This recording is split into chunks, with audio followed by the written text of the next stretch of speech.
When you think of Yellowstone, what's the first thing that pops into your head? Probably Old Faithful blasting water into the sky, maybe some massive bison causing a traffic jam, or those incredible, colorful hot springs, right? And you're not wrong.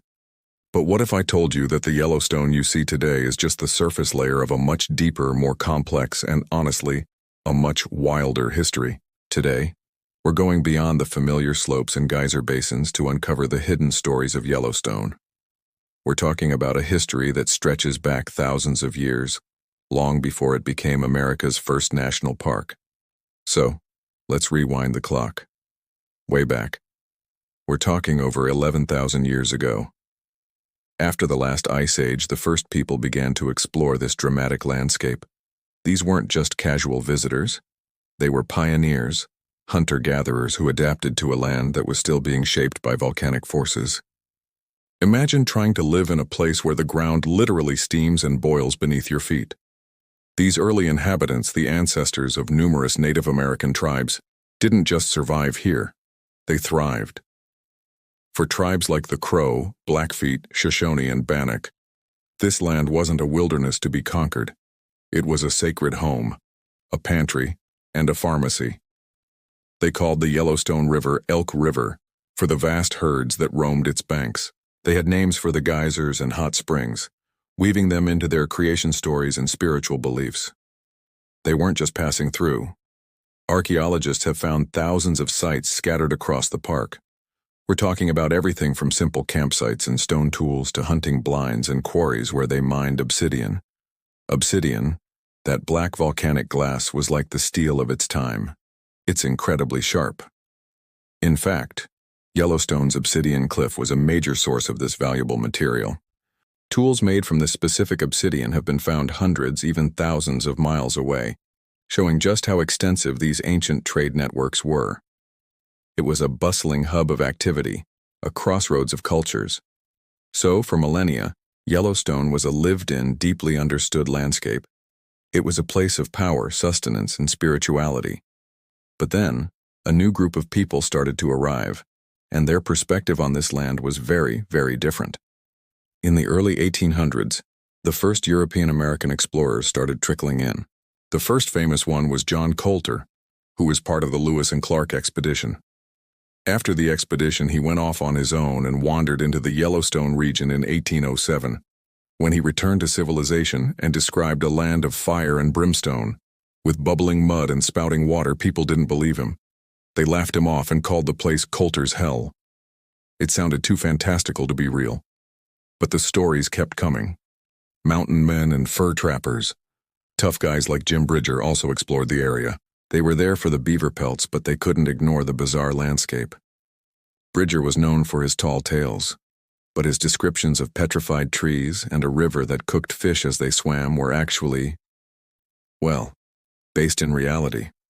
The boiling river really does heat up the Gardner River, and the park is famous for its petrified forests. But still, back east, most people dismissed these as campfire stories. The idea that this wasn't just a myth started to gain traction in the late 1860s. A few formal expeditions were sent to see what was really going on. The Folsom-Cook-Peterson expedition in 1869 confirmed the rumors. Then, in 1870, the Washburn-Langford-Doane expedition set out to systematically explore and map the area. This is where the story gets really interesting. The members of this expedition were absolutely blown away by what they saw.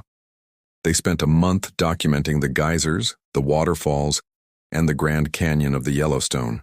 Around a campfire one night near the junction of the Firehole and Gibbon Rivers, they had a groundbreaking conversation. Initially, they talked about how they could claim the land for themselves and make a profit. You can't really blame them. It was the mindset of the era. But one man, a lawyer named Cornelius Hedges, supposedly argued for a different idea. He proposed that this incredible place shouldn't belong to any one person. It was too special, too unique. It should be protected and preserved for everyone to enjoy. This was a radical concept at the time. The idea of setting aside land not for resources, but simply for its beauty and wonder, was brand new. The idea caught on. Members of the expedition, like Nathaniel P. Langford, began to champion the cause.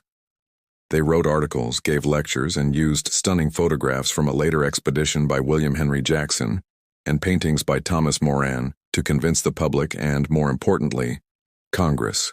These images were crucial.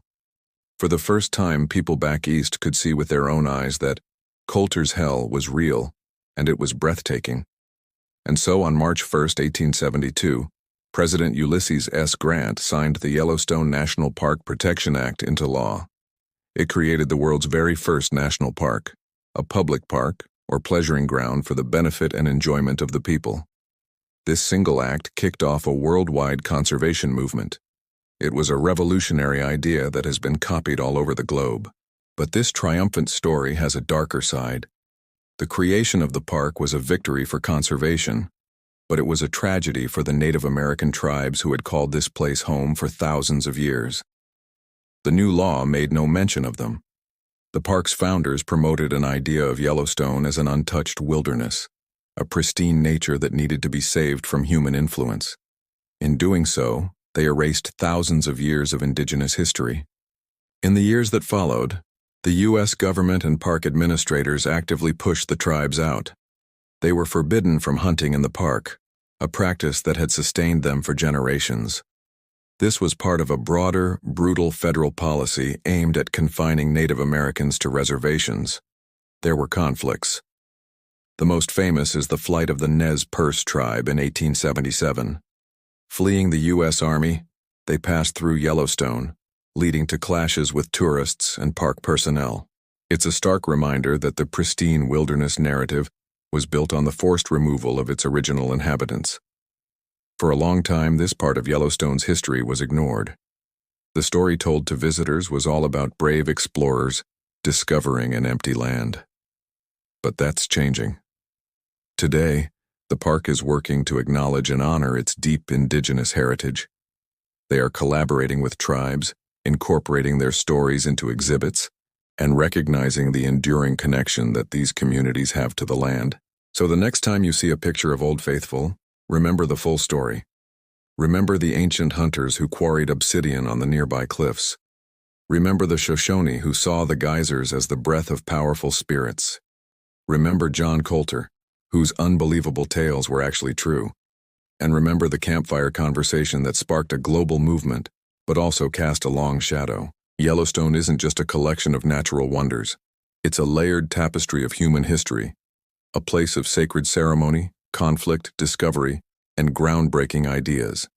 It's a story of how we see and value nature, and how that perception has changed over time. Understanding this hidden history doesn't diminish the beauty of the park. It makes it infinitely richer and more meaningful. Thanks so much for watching and for digging a little deeper with me today. What part of Yellowstone's history fascinates you the most? Let me know in the comments below.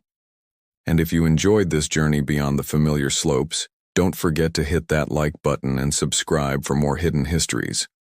We'll see you in the next video.